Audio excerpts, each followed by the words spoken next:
Today, I have a special guest, Laura Laugier.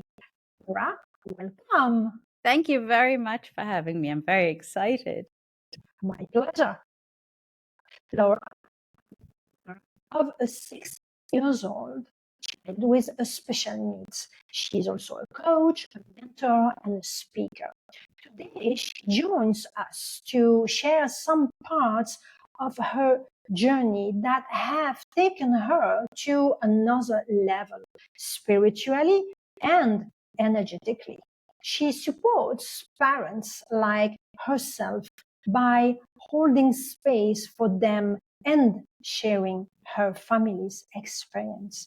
Her mission is to ensure no parents walk that path with being alone on this path. And she helped them build balance and become resourceful.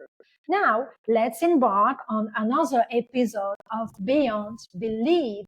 Laura, please, can you tell us how did you start your journey? How did you discover the disease of your boy? Thank you. Thank you for having me once again. How did it happen? So, when Ali was born, I actually had a little app called Wonder Weeks. And in his first year, I was following the app and thinking, these milestones are not being hit. It's not happening the way that the app says. And I started becoming a bit worried. I visited pediatrician after pediatrician, 6 in total. And then one of the pediatricians suggested we take him when he was 1 year old to a special clinic that over 6 weeks measures his weight, his length, and what have you. And the nurse at the clinic examined him for the first time and said, he's a bit floppy for 1 year old. Have you considered bringing him to a pediatric physiotherapist? Now, he had been already for 8 months, 10 months in osteotherapy. So he already was in therapy because he had problem latching to drink breast milk. So I said, no, but I'm willing to have a look. We visited her. And ironically, she's also from Belgium. Like me. Okay. And Brenda saw him, and something very interesting happened. Brenda broke her arm and couldn't see him for 6 weeks. So when she saw him later, she said to me, something is not right. He should have developed more than he already has, than what I see today. Have you considered investigating? And I said, how do you do this? And she said, you need to see a neurologist. And I asked around and found a neurologist here in Dubai. And he took one look at Alessandra and said, blood test. And I said, okay. And we did what was called a microarray test that looks at the chromosomes, the sequencing of the chromosomes. And from there, the blood test came back 3 months later. This happened in, I think, May. And we got the blood test. He said, don't Google until you sit with a geneticist. And of course I Googled and freaked myself out.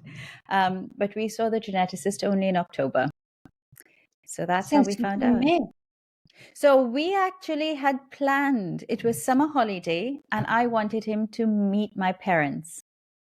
So my parents, I'm originally from the Caribbean, and it's such a far journey. And I have to say, he's the only grandchild in the family, and my parents can't travel. So I thought, as I was a little girl, I always went to my grandparents for a holiday, and we planned 3 months in the Caribbean. And so the doctor said, no need to stop. Try and have your physiotherapy as you're in the Caribbean. And that's what happened. So we came back in October, and the geneticist broke it down for me at that point. Okay, and what was your reaction? How did they announce first? Because as doctors, we know they always go like that, not directly. They go this side, that side, they start to search. How did they announce you and how did you receive that announcement? Because I would like also you later on explaining what is exactly the disease and what is implying in your daily life. Sure. So the neurologist said, listen, we have Kritushat. It is a genetic condition. And he left it for the geneticist to go into detail. I don't remember what he said, Sabine, but what I do remember is how he said it. He was a very genteel gentleman. He still is. And he's actually the chairman of the Middle East and North Africa Rare Diseases Congress. And I remember him just gently, softly speaking and saying, this is something that we have caught early, and this is what we need to do. I don't remember what he said at all, but I just remember how he said it. And I remembered walking out of that meeting, because remember I had Googled when the neurologist said don't, feeling, okay,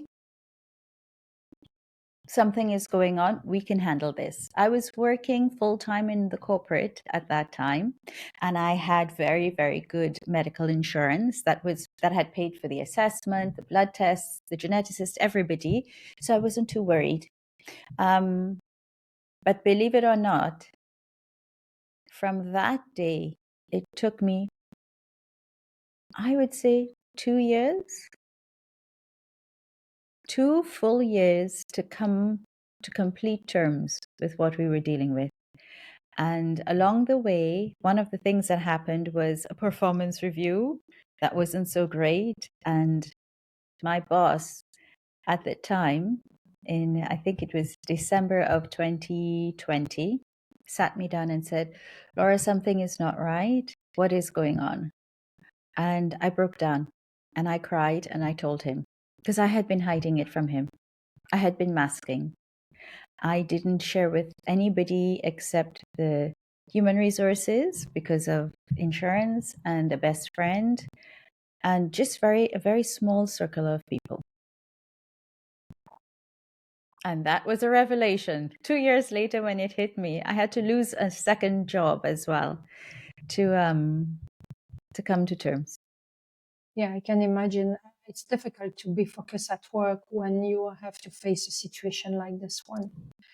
And after that, what was the support? How did this situation impact your private life? Because as a married couple, you must have huge consequences on your private life.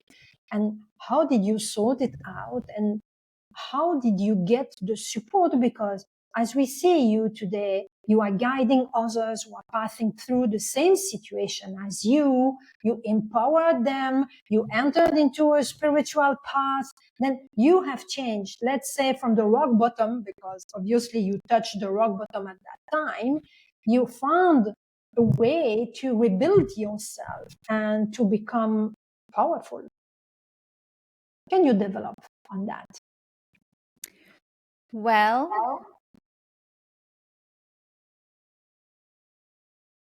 I had gone through quite a few things before the diagnosis, actually. The year Ali was born in February 2018.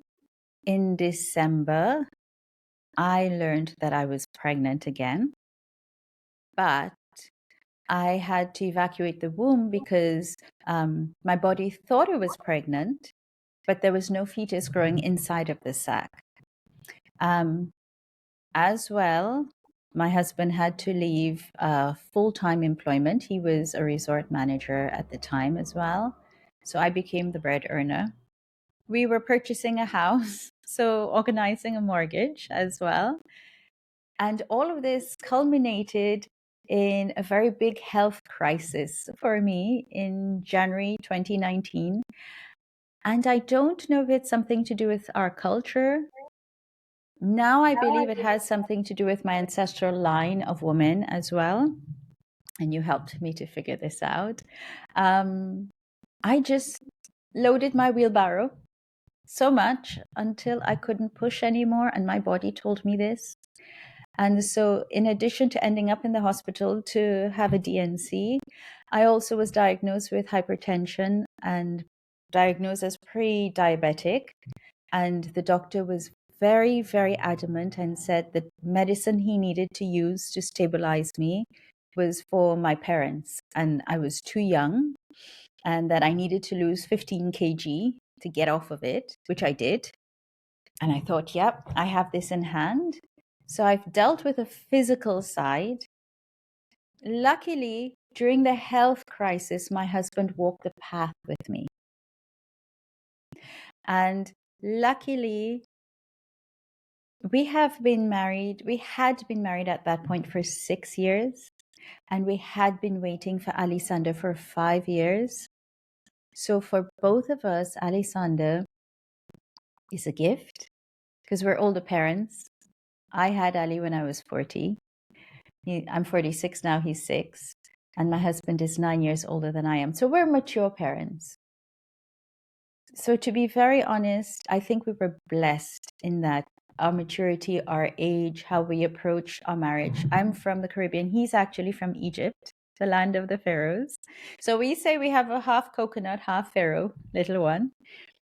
But the way his personality is such that we complement each other. When I'm fired up, he is calm. And when he's fired up, I go calm. And yeah, so I'm not saying it was perfect, Sabine. We have had to work and we still continue to work. Since leaving full-time employment, he's become an entrepreneur. We co-own a bricks and mortar services here. And it's a great question you're asking, because right now, at this moment, I'm really appreciating how yin and yang and balanced we are. And balance not meaning, like this. It's like this, like this. So I'm very blessed. And this is the first time I'm saying it publicly and to someone else and to the whole cyber world that I am pretty blessed with, my partner in more ways than one: business partner, life partner, father of my child. But also the path that I've been walking on has helped me. And that's why I'm so glad to be here and share with your viewers, your listeners, how it transformed.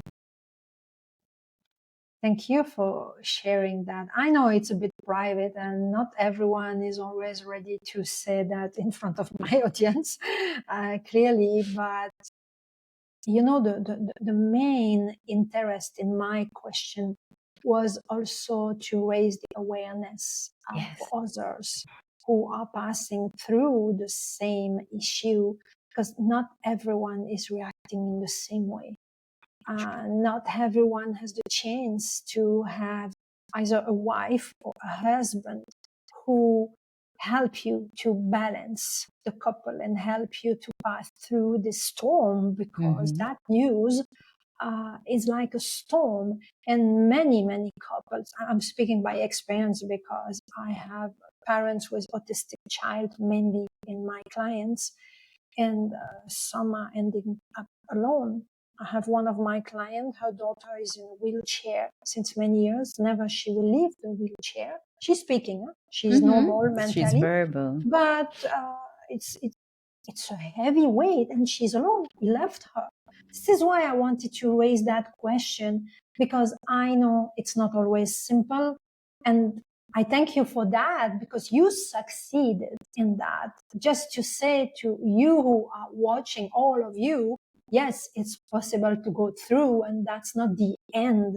Because unfortunately, I heard very often when you have a child who has a disease like this one, because it's a huge handicap. Yes. I remember I met him, he's lovely, but it's still an handicap. And it's not like raising a normal child. It's a heavy, how can I say, heavy duty on daily basis. It's like having an autistic child. It's a heavy duty on daily basis. It's not like a child who can play alone, It's not the same. And not everyone can go through. Sometimes when it's happening, many people will think, oh my God, they have nobody. I have to kill myself. Well, bracket, kill myself. I'm It's exaggerating, but heavy, and I mean, you would be it's so surprised, heavy. Sabine. Yeah. True.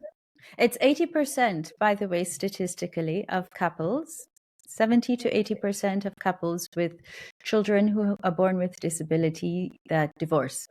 Yeah. So thank you so much for raising that, because just being aware of that statistic has helped me to approach and shift and change our relationship accordingly. And this is a marathon. It's not a sprint. I want to add on to what you're saying. It's a marathon. And we have been half a decade learning, like the marathon runners. I don't run, but anybody out there who runs, you can't run the same pace for the 40 plus kilometers or even 5 kilometers if you're starting out, right? So you'll have times when you can go fast and times when you need to take it easy. And this is something I am practicing very much right now. What would you say? What is your secret in your couple to have been able to walk that path from the beginning until now? Because today is 6 years old. What would you say to the audience as a tip, or what is your secret? Because I'm sure people will come with those questions. Yes. Those who are watching probably have already this question in mind. So it's going to sound very odd, but the secret is balance. And now my definition of balance is not a scale where things are, and I showed you before. So balance for me, it's not this or that. Balance is in center, centering ourselves and knowing where is the weight at that point in time, where do we need to put our attention. And when we put the attention, it goes up, and sometimes it's like this and things are okay. But then sometimes things are like this and we need to pay attention there as well. So my definition of balance is very different from what I guess many people think it is, which is life is always like this. No, it's not, right? And you can't always be happy. In fact, I have learned, and I think for Mo, my husband as well, and again, because of our life experience, life is never perfect, and you have to experience the bitter in order to enjoy the sweet. And then sometimes it happens both at the same time, bittersweet. So, yeah. And it could be also, I come from an island where we say, if you don't laugh, Sabine, you will cry. So fun is something that has been major part, play, fun, enjoyment. I think that's a Caribbean side because my husband is quite serious. I'm working a lot on being, and it's very interesting. So my previous career, I have been a learning and development specialist, and one of the things we train trainers is there are 3 preferences of how we love to learn: visual, auditory, you like to hear something, or kinesthetic, feely. And I always say my husband is very kinesthetic. He always has a great gut feeling. He's worked with so many people in hotels. And for me, I'm more of I see things, I'm stimulated visually, but I also speak quite a few languages. And so my auditory is well developed. So I think because we come together and we find a way to click, this is it. Great. How this story, because now it's really a story, 6 years old, how this changed you, especially on the spiritual level, because you entered also into some level of spiritual path. And as far as I know, you do also lots of meditation. Can you develop on that? Well, I'll start with the meditation. My meditation started in 2008, actually. I was married before. And I came into Raj Yoga, which is a type of meditation where you look at a flame and it fell off. I took it with me to Egypt and it didn't work. But then I picked it up again in 2016. So quite some time, before the your year child. before Alessandra was actually conceived. And that meditation I do annual retreats, 3 days of silence, believe it or not. No electronics, no telephone, no computer, no TV, no radio. I don't even speak for 3 days, right here in Dubai. It's a blessing. But when Ali came, and in 2019 we got the diagnosis, I slipped into my logical head.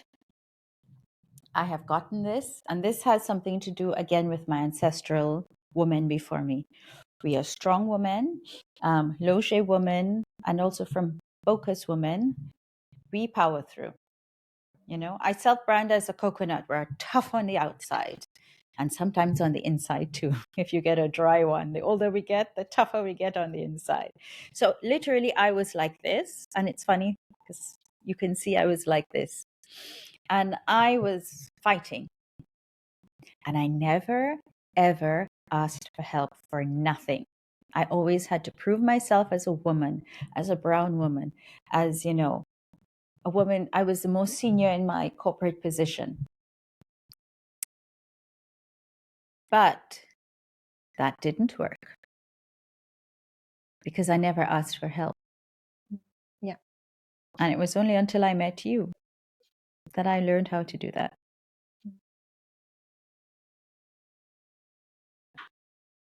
And I came to you a long time ago. I cannot even remember how far back Years we ago, go. I remember. Yeah. Years ago. And Yes. I came back to you. And I came back to you when, about 2 years ago, when things really got, last year, when things really got sticky at the beginning of the year.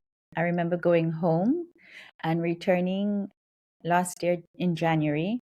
I had lost my 99-year-old aunt, my grandmother's sister.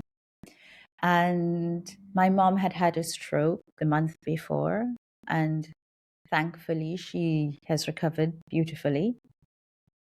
And I had been through a couple of other things, but it was only until I think we spent about 3 or 4 months or 5 months even together, you and I, of constant work, commitment, work. And it's amazing because that was spiritual work that opened me up for a summer of further work doing yoga. And I'm not just meaning the stretches and the asanas. Yeah. Spiritual yoga work as well. Yeah, I did some level advanced yoga and more. 2, not 1, but 2 silent retreats last year.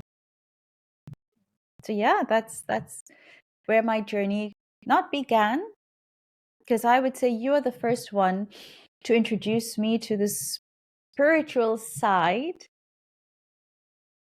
not religiously, because I grew up a Catholic. I lived in a Hindu village. My grandfather was Muslim. So religiously, I was well versed, and I've lived in 9 different countries. But the spiritual side that you refer to, and as we said earlier, your former teacher spoke about what is a spirit.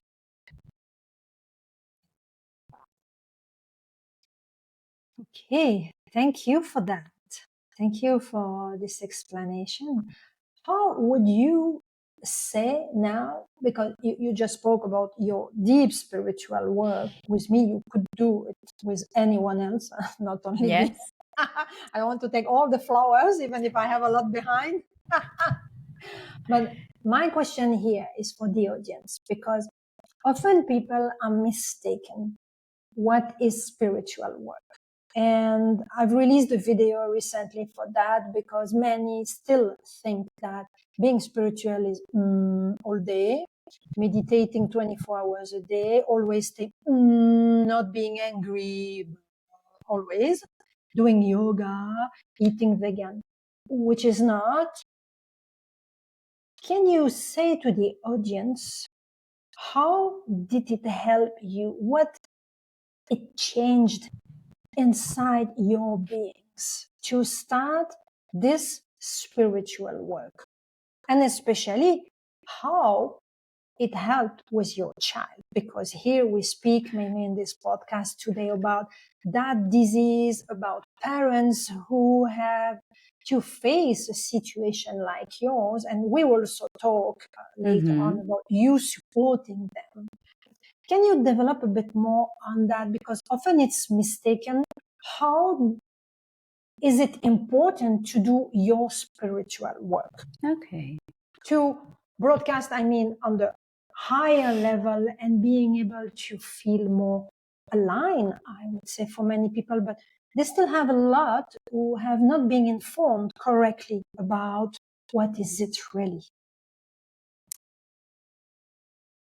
So the podcast of yours that I last listened to helped me to formulate this answer. So please, compliments to him. I loved what he said. Energy, scientifically, energy does not disappear. That's right. The energy of a body, we will pass away, we will die, our body will disintegrate. But what happens with our energy? Science has said energy doesn't disappear. And so the energy that we may call a soul or whatever it is, our personality, our mentality, or whatever it is, the thing that lights us up or brings us down, makes you spirited or dispirited, becomes your spirit. So I love the word energy because I also practice emotional freedom technique. And I learned, my teacher at that time taught me, emotion is energy in motion. And tapping helps us to unblock and release any blocks that we have in our energetic system. If you look at acupressure, acupuncture, even Chinese medicine looks at your meridian points, reflexology, to shift your energy.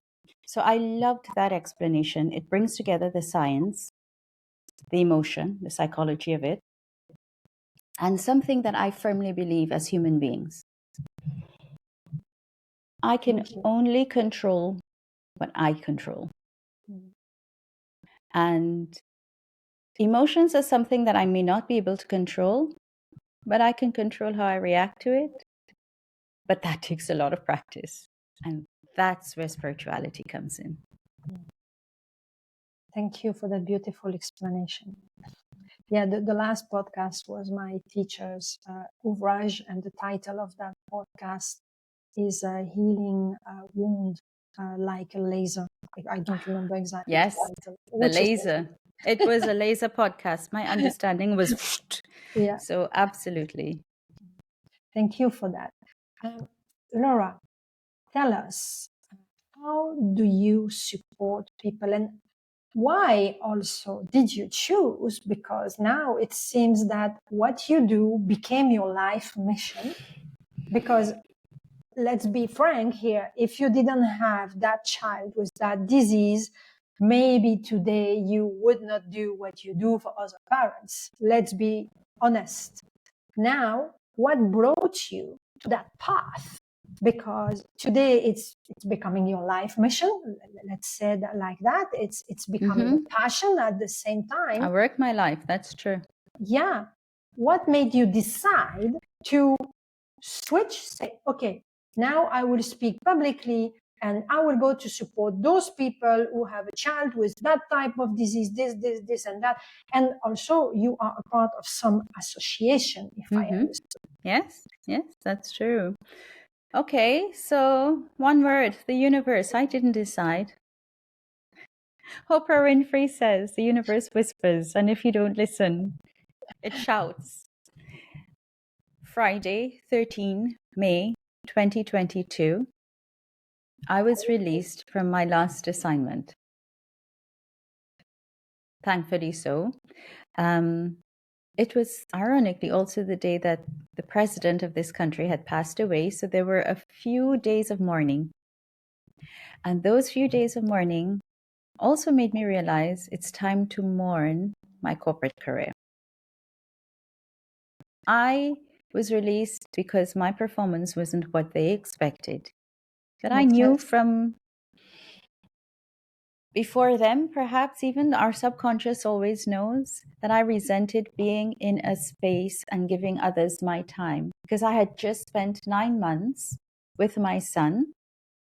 And it was spring going into summer, taking him to therapy, being there with him, being a full-time mom, and also getting him to start swimming, and also putting him into school, a school readiness program. I got to see so many beautiful moments that I would not have seen should I have stayed in a corporate job. And then the month after, June of that year, I attended an inclusion conference at my son's school. And the head of inclusion and the assistant head of inclusion, who was his teacher, I would say I blame them as well, because they did such a beautiful job bringing together parents and educators and therapists in one hall. And I learned so much about a world that I never knew existed. And then I got angry. And then I said, parents who did not have the privilege that I had, because remember, my husband and I co-founded a company at that point, and have to work. What happens? They don't go to the park. They don't hang out at mummy's for coffee. They go to the clinic, come back. They don't even go to, I didn't go to the clinic. I send my home care, the person helping to take care of him at home, to go to therapy. I couldn't do it. I was working. How do we find out this stuff? And again, going back to my previous life, 24 years of learning and development, I'm a professional learner. And I develop myself by learning and sharing with others. And I thought, I need to help women and men, but mainly women, because we bear the load usually, like myself, in corporate office, in executive positions, directors, seniors, because we hide even more. We hide even more. The mums who are at home, and I'm not discounting how tough the stay-at-home mums are, because they're the one cooking, washing, cleaning, therapying, doing therapy, observing. So it's a full-time job on top of the other full-time job, That's right? right. Yeah. So I said, no, I'm an executive coach. I had invested a lot of money in becoming a neurolinguistic programming coach. Then I did it again for business. Then I did it with the Academy of Executive Coaching. Then I did brain-based coaching. And I'm like, I connected the dots. Here I have my child who has this condition, syndrome, disease, which is neurological, ironically. And I had this training, and I decided to bring it together. And then I started spending and investing again. I swear, I feel like I've been to university and back twice. Yeah, because I had to learn about Ali, because now I'm home, I'm learning about Ali and more about therapies, because he had 4 therapists at that point in time. He was on 26 hours of therapy per week. That's a lot. Yes. Yeah. Yes. For 2 years. And before that, he was on at least 15 hours, right? And I'm like, what's going on here? And I had all the data. I realized that I am the data keeper of my child, and I needed to be the coordinator. I couldn't outsource it to the clinic. Not anymore. He's at school now. So clinic and school needed to get together, but I needed to bring them together. So I started learning about inclusion and started being overwhelmed with that. And I'm like, no, I can't do this the way I'm doing this. Whatever is out there is not working. And during the pandemic, we learned to come online, pivot, and work online, right? Oh, yes. Even I believe that you offers in-person and online services as well. This is how the whole world went, hybrid. Yeah. Today we are vibrate, let's say this way, and lots of things happen in the mind Right. because the result are the same, finally, for everything. Well, I thought, why should the mega coaches like Tony Robbins, who I had seen just before pandemic, Dean Graziosi, Paul O'Mahony, John Lee,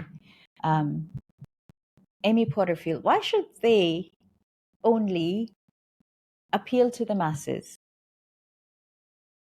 There are, at that year, 2022, and it's gone up since, 15% of the world's population are disabled, according to the WHO. 20% of the world's population are neurodivergent and counting. Okay, wow. That's a lot of people. Oh, yes. Double that. How many parents are out there struggling? A lot. I can confirm that. And I didn't have a Laura who was as skilled as I am walking my path. I couldn't find one that resonated with me as a professional, as a corporate, as a business owner. So I spent the last 2 years I've been spending rebranding, learning how to monetize the internet. The internet was using me as a Facebook user, as an Instagram user, YouTube user. Now I'm using the internet. I learned about artificial intelligence. So yeah, I'm just about graduating from that university. But we never stop because, Sabine, you're one of my role models, the way you run your own business and you find ways of becoming technologically advanced. I felt like a dinosaur. Now I'm transformed. My little boy loves the Transformers that have dinosaur kind of features. I'm a Power Ranger now. Yeah. High in technology now. Yeah. No, of learning and using. Not just gaining knowledge, but applying it as well. Knowledge is power or potential power. It becomes power when we apply it. And that's what I'm beginning to do now. And I'm loving it, actually. Yeah, I can imagine. It's not always easy, clearly, to deal with your own business. In addition, in your and case, I have three, yeah, I have three because businesses. in my case, I have only one business. That's my spiritual business. End of story. My client, myself, my retreat, my cause, my therapies. Done. That's quite easy. And I have automatized everything because I was not even capable to focus on my client and the admin at the same time. God, you did. Because when I saw how you rock automation, I'm like, learn from people. NLP is about studying excellence. So there we are. And how do you help people now? Because we know now why you are here today in that path, fulfilling somehow your life mission by helping other parents. But how can you help practically parents? Because let's say for people who are watching us today, some of them don't know you, some of them maybe don't know me too. Now they need to know how practically can you help them if they have either an autistic child or a child like yours with, you said that's the cri du chat. Well, they're both. Okay, so maybe I start there because this is key to it. So cri du chat, I hope my French sounds okay. Perfect. Cry of the cat, also known as 5p minus syndrome or 5p deletion. Chromosome number 5 is partially deleted. The male part of the chromosome is actually deleted, and it causes neurological and physical delayed development. And it's on a spectrum, Sabine. The worst case scenario is malformation of internal organs and the infant doesn't survive past the first year. On the other side, some people have it and you can't even detect it and they live normal lives apparently. But I've only heard of one family where that has happened. They have kids, etc. Somewhere in the middle, you have maybe mosaics towards the higher end. But many of our community have children who need assistance, or adults even who need assistance for the rest of their lives. And here's the thing. There is no medicine, no pharmaceutical treatment. The way that you deal with this is early intervention, therapy, and lots of it. So comorbidities or co-occurring diseases, so neurologically, so autism, epilepsy, ADHD. On the physical side, as I mentioned, physical delayed development, hypotonia. So it's called cry of the cat because the muscles, even the throat, is so weak that they cry like kittens. And even today, when you listen to my son Ali speak, he has very high-pitched voice. And so to learn to crawl, therapy. To learn to walk, therapy. Till today, he can't run and jump like normal kids do. He bounces, which is so cute. But guess what? He learned to crawl, then walk. We will get there. We're going to persevere. And if he doesn't, that's okay. I've come to accept. I will accept all miracles.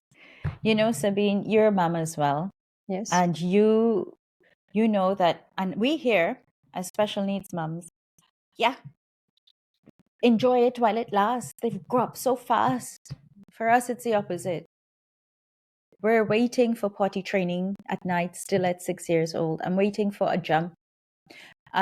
He was nonverbal for a long, long time. Now even he's pre-verbal because he repeats a lot. And we're trying to figure out, so his receptive language and expressive language.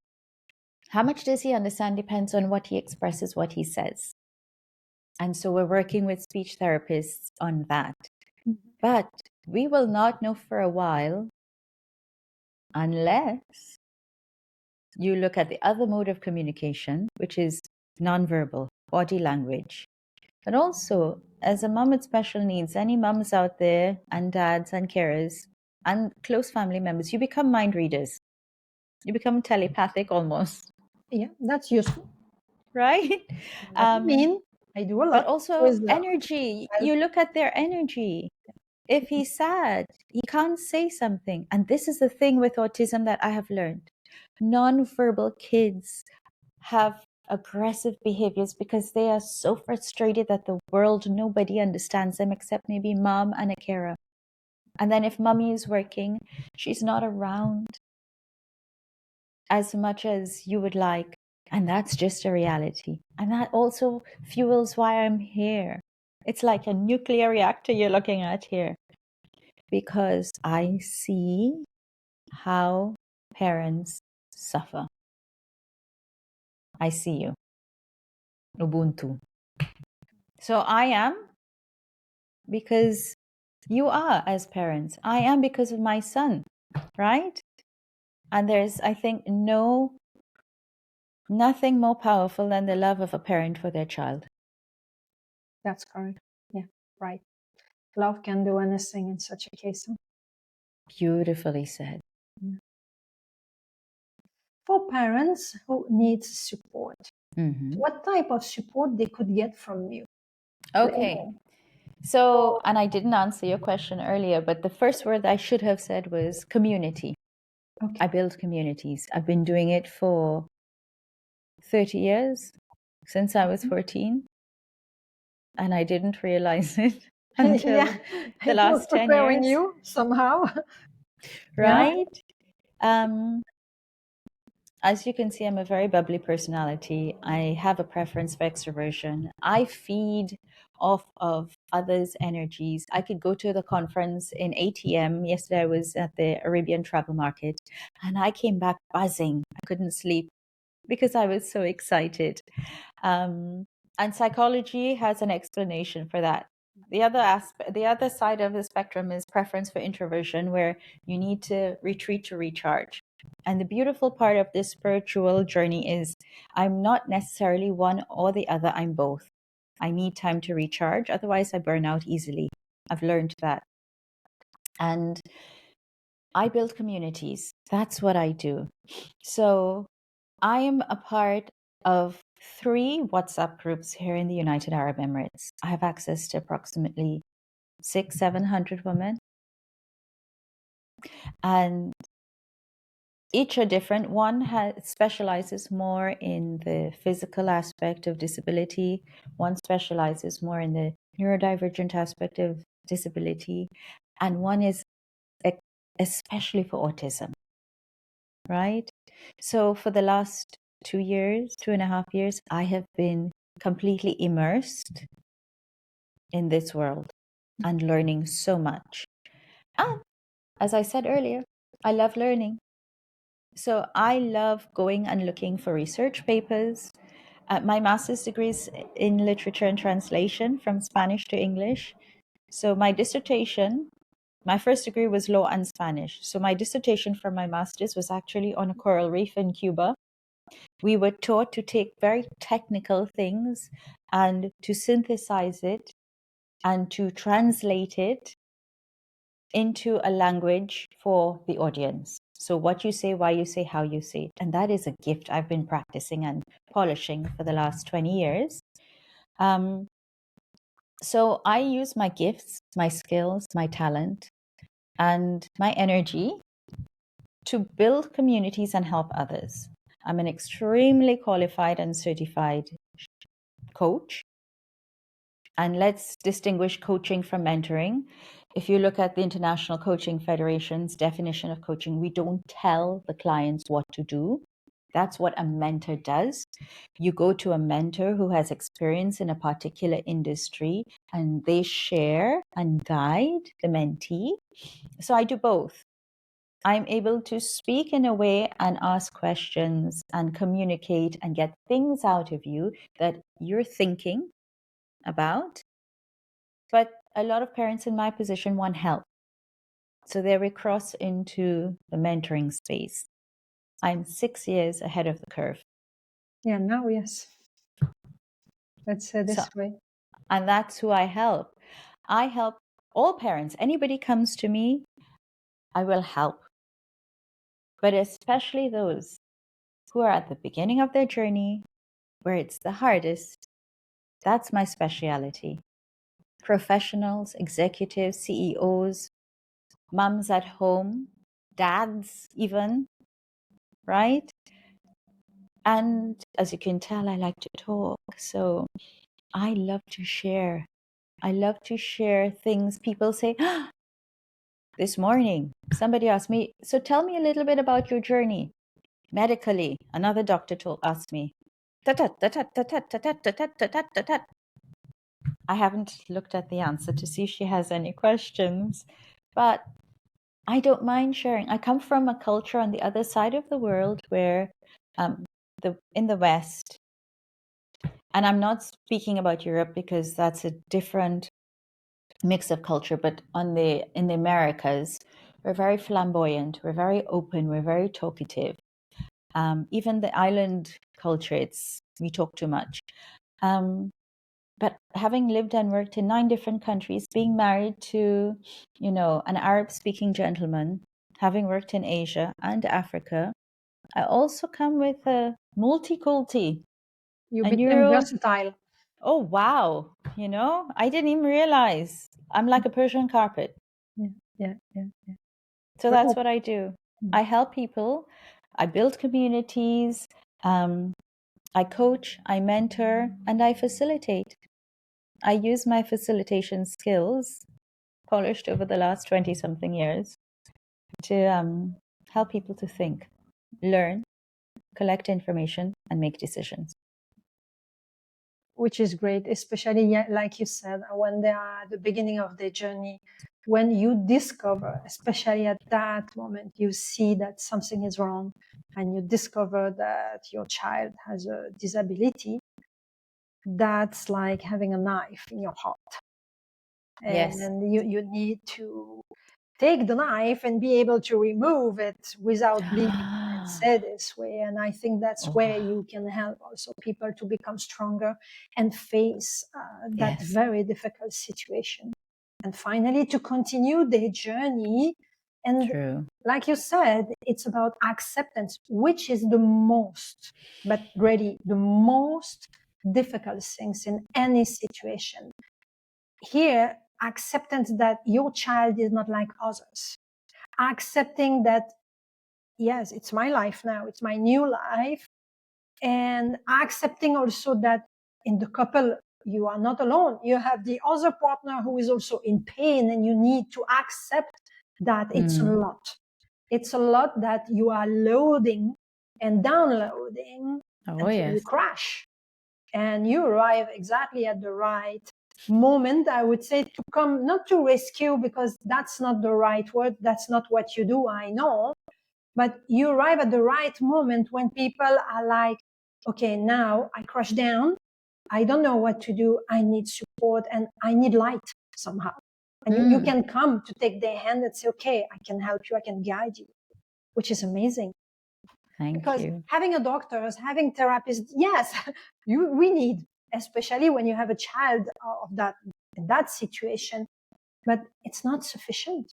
Having a psychologist, a psychiatric for you, but you always feel really well supported when you have people where you can identify with, like, oh, they're like me. They are suffering at the same level as me. Like me, they have a child who has not the same, but similar disease. They have the same challenge, and they succeeded in that, to accept the situation and continue their life and find a purpose in it. You just said something so important, Sabine. Finding your tribe. Yeah. One of the most painful things that had to happen for me was I had to change out my social circles, For sure. This is difficult too. Very. including family members. Yeah. Well, you can't really change your family, right? You get to choose your friends, but not your family members. Correct. You We cannot say delete them. we say Yes. in the Caribbean, you have to love them, but you don't have to like them. But, and I love every single one of my family members. Okay. However, you said something earlier as well. When people are going through the same journey, they resonate so differently. You find your tribe. And it wasn't until I found my tribe. So I went to that inclusion conference in June of that year. In September, I joined my very first support group for mothers. And that was amazing because in that group, we're very lively. We talk about everything from stem cells to camel milk to, oh, the doctors have no clue how we review them because Dubai is a very small community. You want to know about any doctor, new, old, good, bad, indifferent, you drop a question in there and we have a couple of us who are very, very outspoken. And that's okay. We've had conflicts and fights. Well, not fights, because conflict turned into somebody else coming in and saying, hey, girls, we're not here to fight. We're here to help each other. And that group, it's 200 and nearly 50 or 60 women. Yeah. Not a small group. So you're right. Who said we are the sum of the 5 people we surround ourselves with, right? Yeah. So your tribe is so important. Wow. Thank you, Laura. Would you like to add something to the audience? Any tip or any wish you would like to share? So in our audience, we're going to have moms and dads who take care of neurodiverse families. So you have neurotypical, normal, and neurodivergent together, neurodiverse. You will have moms and dads and non-moms and dads, single people as well, who are neurotypical. And this is the first time you're even hearing about neuro what? Disabled, handicapped, special needs, whatever word you use. Everybody, this is my message.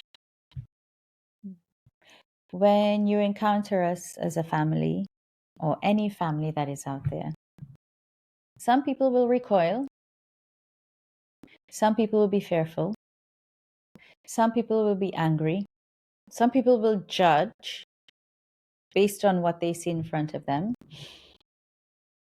And all of that, it's okay. We're all only human. But my one ask is that you be curious. Be curious. If it is appropriate, ask,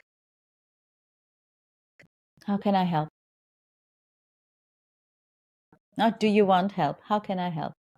And if the mom has it in hand, she would say, or dad, it's okay, we're all right. Or if they're like me, here, hold this one. So be curious. We all live together. We're all human beings. Remember that. We need to be.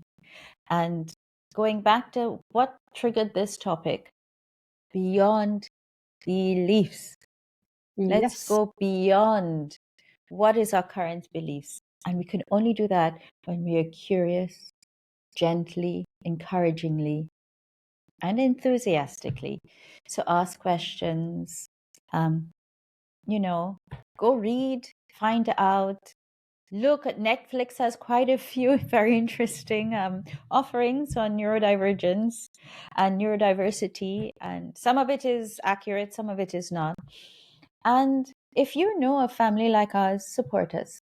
Even just being there, just listening sometime. We would be very grateful. Thank you. Thank you, Sabine, for giving me this platform and opportunity. You're welcome. My pleasure. Like you mentioned, listening is something very important, and that's a thing that many people have lost. Most of the time, we listen to speak.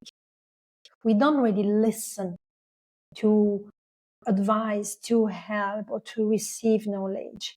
We listen to find an answer, to find a question, but we are not really present. And I think this is something really missing. And in that situation, you are there to fully listen. Then they can trust that they will be listened fully. I can guarantee that. Yeah. Thanks everyone for watching Beyond Belief podcast. I'm really happy to serve you in that specific mission. Please don't hesitate if you have a specific demand or a special subject that you would like we talk about. Please don't hesitate to comment below the video. And again, sharing is caring. Then share a maximum this video. Comment as much as you want. Ask question. Laura will be there to answer your question continuously. Me too. I'm answering every comment on YouTube, no exception. Even sometimes I'm a bit delayed, but I'm always answering. And please don't forget to subscribe. For you, it costs nothing, but for me, it means the world. That's hugely important, and it's also showing your appreciation of the work I do for free for you. Much love. Bye.